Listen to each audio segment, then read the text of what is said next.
دکھ جس سے انسان متاثر ہوتا ہے اس کی ایک قسم وہ ہے کہ جو ہمارے ارادہ اور اختیار سے باہر اللہ کی مشیت سے، اللہ کے اذن سے، اللہ کی مرضی سے آتا ہے۔ اس کے لیے ہمارا کام صرف برداشت ہے۔ جو شے بھی ہمیں برداشت کی صلاحیت عطا کر دے وہی اس کا علاج ہے۔ جیسے آپ کو معلوم ہے کہ بخار بہت تیز چڑھا ہوا ہے، اس کی دوا نہیں ہے اسپرین یا کوئی اور پیراسیٹامول، بخار کی شدت کو کم کر دے، وہ کوئی علاج نہیں ہے۔ علاج تو ہوگا اگر معلوم ہو کہ کون سے جراثیم ہے، کس کی وجہ سے ہے، اس کا صحیح اینٹی بائیوٹک کون سا ہے، وہ علاج ہوگا۔ یہ علاج نہیں ہے، لیکن اس کی شدت کی کمی اور اس کے اندر جو احساس ہے جھیل جانے کا، وہ انسان کے لیے آسان ہو جاتا ہے۔ یہی مضمون آیا ہے سورہ حدید میں بھی، ما اصاب من مصیبت فی الارض ولا فی انفسکم، یہاں کھول دیا اس مضمون کو۔ میں نے عرض کیا تھا نا کہ یہ آفت سماوی بڑے پیمانے پر بھی ہو سکتی ہے، زمین میں یعنی زلزلہ آ گیا، فلڈ آ گیا، طوفان آ گیا، ولا فی انفسکم، خاص تمہاری جان میں، تمہیں بخار ہو گیا، تمہیں ٹی بی لگ گئی، تمہیں کوئی اور بیماری آ گئی، تمہیں کینسر ہو گیا، معاذ ہوتا ہے، آخر ہوتا ہے۔ دنیا میں انسانی زندگی کے ساتھ یہ ساری چیزیں لگی ہوئی ہیں، لیکن یہ چیزیں ما اصاب من مصیبت فی الارض ولا فی انفسکم، نہیں پڑتی تم پر کوئی پڑنے والی کوئی مصیبت، کوئی تکلیف، نہ پوری زمین میں بڑے پیمانے پر، نہ تمہاری جانوں میں انفرادی سطح پر، الا فی کتاب من قبل ان نبرأھا، مگر یہ کہ وہ تو ایک کتاب میں، کتاب اللہ کے علم کی کتاب، ام الکتاب، اس میں پہلے سے درج موجود ہے۔ یہ الٹ اپ نہیں ہو گیا، یہ اچانک نہیں ہو گیا۔ آپ اچانک سمجھتے ہیں کہ صاحب میں تو جا رہا تھا، اچانک ٹرک نے آ کے مجھے دھکا مار دیا۔ اچانک کوئی شے یہاں نہیں ہوتی، اس کائنات میں پتہ تک نہیں ہلتا جب تک کہ اس نے رب نہ ہو۔ اچانک کا کیا سوال ہے؟ تو در حقیقت جو ہوتا ہے وہ اللہ تعالیٰ کے علم میں پہلے سے ہے، علم میں کامل، ما کان وما یکون، جو کچھ ہوا ہے، جو کچھ ہوگا،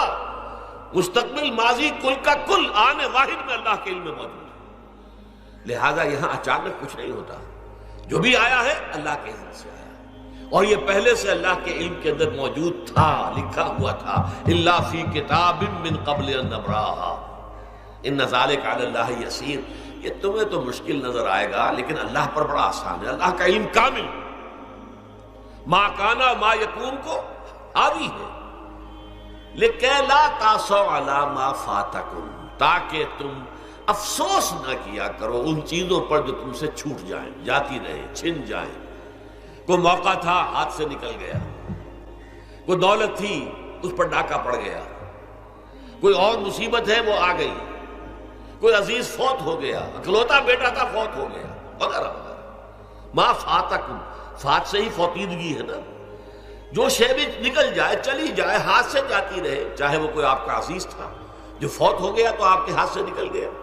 یا کوئی مال تھا جو آپ کے قبضے سے نکل گیا، ڈاکہ پڑ گیا، چوری ہو گئی، نقصان ہو گیا کاروبار میں بہت بڑا،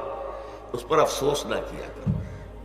اگر افسوس کرو گے تو اس کا مطلب کیا ہوگا کہ تمہیں اللہ پر اعتماد نہیں ہے، یا تم سمجھتے ہو کہ اللہ کے سوا بھی کوئی ہے جو یہ کام کر سکتا ہے۔ کائنات میں تو ایک ہی کی مرضی چلتی ہے، وہ ہے اللہ۔ لہذا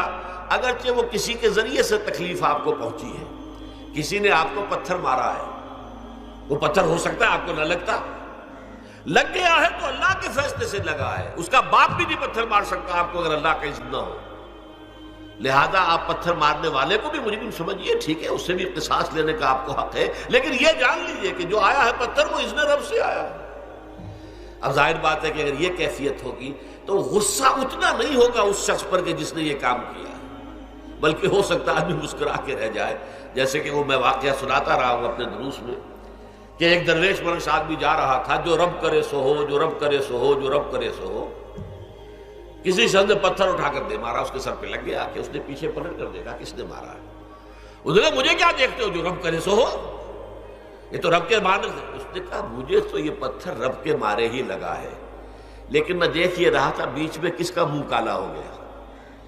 اپنے لیے کس نے ایک گناہ کما لیا، اپنے لیے کس نے ایک مصیبت جو ہے وہ مول لے لی، وہ بیچ میں تم آ گئے ہو۔ پتھر اللہ کی طرف سے آیا ہے،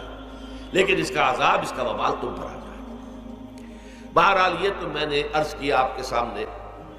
وہ چیزیں کہ جو آ جاتی ہیں وہ تکالیف و مصائب جو اللہ کی طرف سے من جانب اللہ ہے،